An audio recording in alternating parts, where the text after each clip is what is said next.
नमस्कार दोस्तों, स्वागत है आपका हमारे यूट्यूब चैनल करंट अफेयर 360 पर। करंट अफेयर 360 यूट्यूब चैनल पर हम day to day current affair को कवर कर रहे हैं और जितना भी करंट अफेयर का पोर्शन आपको करवाया जा रहा है उससे बाहर किसी भी एग्ज़ाम में कोई भी क्वेश्चन नहीं आएगा, ये 100% श्योरिटी है। तो आप एक बार क्लास को अच्छे से देखें। PDF के लिए आप हमारा करंट अफेयर 360 के नाम से टेलीग्राम चैनल है उसको ज्वाइन कर लीजिए, ताकि आप जब भी क्लास देखने के बाद आपको PDF वहाँ पर मिल जाएगी। तो आइए शुरुआत करते हैं 24 अक्टूबर 2021 के करंट अफेयर को डिटेल में।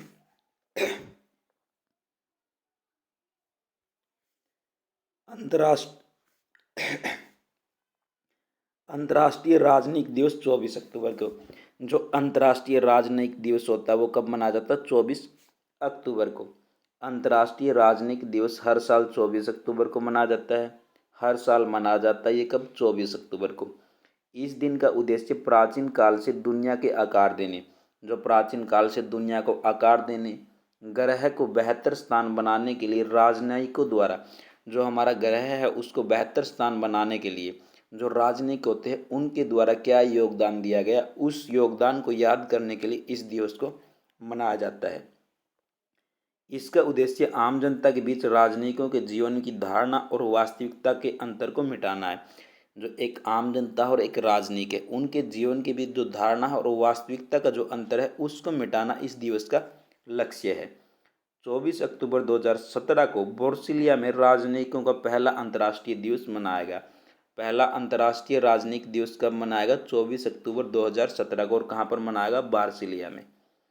यह दिन भारतीय कवि राजनयिक अभय के द्वारा प्रस्तावित किया गया था। जो भारतीय कवि राजनयिक थे अभय, उसके द्वारा इसको प्रस्तावित किया गया था। इसमें बांग्लादेश, फ्रांस, घाना, इजराइल, इटली, मैक्सिको, दक्षिणी अफ्रीका और तुर्की के राजनयिकों ने इसमें भाग लिया था।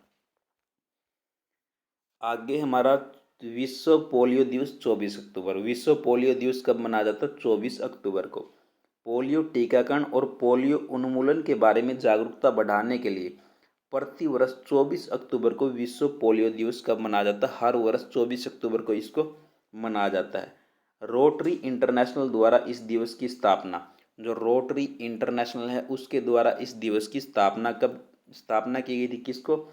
जॉन साल्क के जन्म के उपलक्ष्य में इसकी स्थापना की थी, जिन्होंने पोलियोमेलाइटिस के खिलाफ एक टीका विकसित करने वाली पहली टीम का नेतृत्व किया था। जो पोलियो बीमारी है उसके खिलाफ पहला टीका विकसित करने वाली एक टीम थी उसका नेतृत्व किसने किया था? जॉन साल्क ने।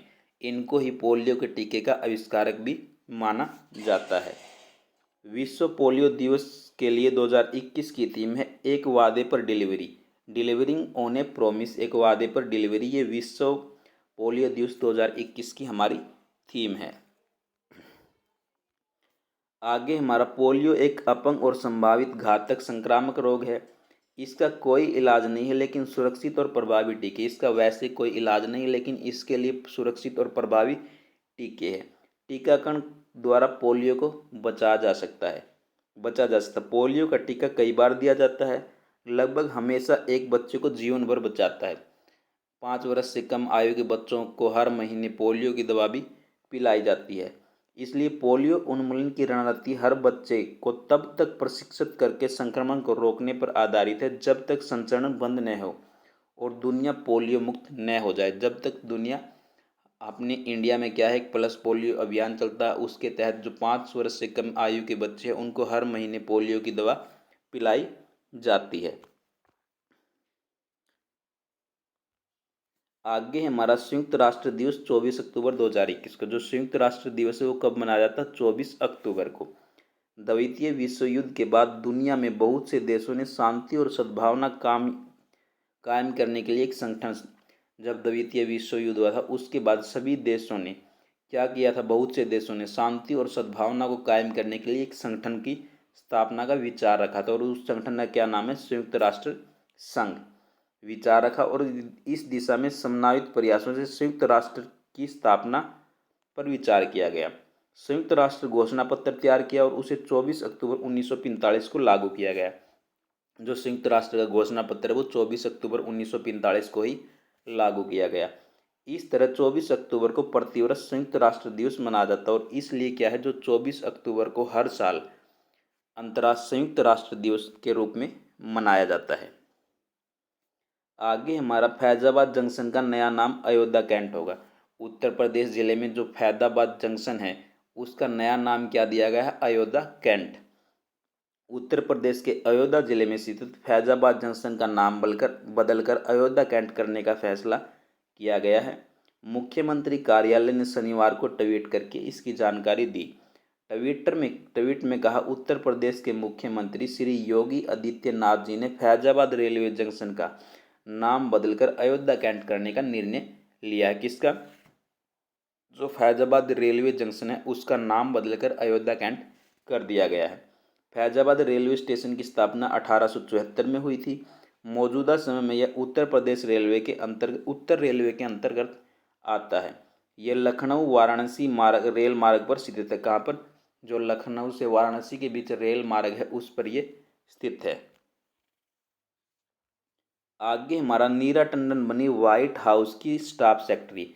जो नीरा टंडन है उसको जो व्हाइट हाउस है उसकी स्टाफ की सेक्रेटरी बनाया गया है। अमेरिकी राष्ट्रपति जो बाइडेन ने विश्वस्त सहयोगी माने जाने वाले भारतीय अमेरिकी नीति विशेषज्ञ नीरा टंडन को व्हाइट हाउस की स्टाफ सेक्रेटरी नामित किया है। किसने?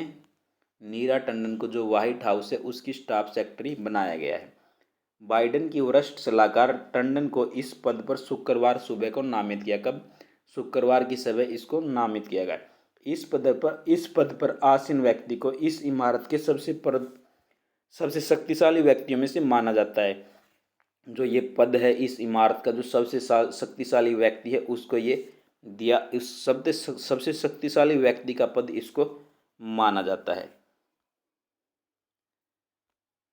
आगे हमारा भारत में पहली बार आईवीएफ तकनीक से भैंस ने दिया बच्चे को जन्म। जो आईवीएफ तकनीक है उसके तहत पहली बार भारत में एक भैंस ने एक बछड़े का जन्म दिया है। भारत में पहली बार कृत्रिम गर्भाधान की तकनीक की मदद से भैंस ने एक बछड़े को जन्म दिया है। यह भैंस बन्नी नस्ल की है। पहला आईवीएफ बछड़ा बन्नी नस्ल की भैंस के 6 बार आईवीएफ गर्भाधान के बाद, कब 6 बार आईवीएफ का किया गया उसके बाद ये पैदा हुआ है। वैज्ञानिकों ने विनय एलवाला गुजरात के सोमनाथ जिले के धनेज में स्थित सुशीला एग्रो फार्म्स की बन्नी नस्ल की 3 भैंसों को गर्भाधान करने के लिए तैयार किया गया था। इस तकनीक के जरिए भैंस के बच्चे का जन्म कराए जाने का उद्देश्य आनुवांशिक तौर पर अच्छी माने जाने वाली भैंसों की संख्या बढ़ाना था ताकि दुग्ध उत्पादन भी बढ़ सके। बन्नी भैंस शुष्क वातावरण में अधिक दूध उत्पादन की अक्षमता के लिए जानी जाती है।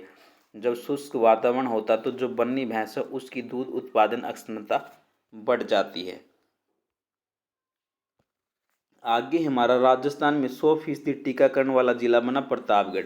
जो प्रतापगढ़ जिला है वो राजस्थान के 100% टीकाकरण वाला जिला बन गया है। राजस्थान के प्रतापगढ़ जिले में कोविड-19 की रोकथाम के लिए अभियान के तहत 100% पात्रों को टीके की पहली खुराक दी जा चुकी है।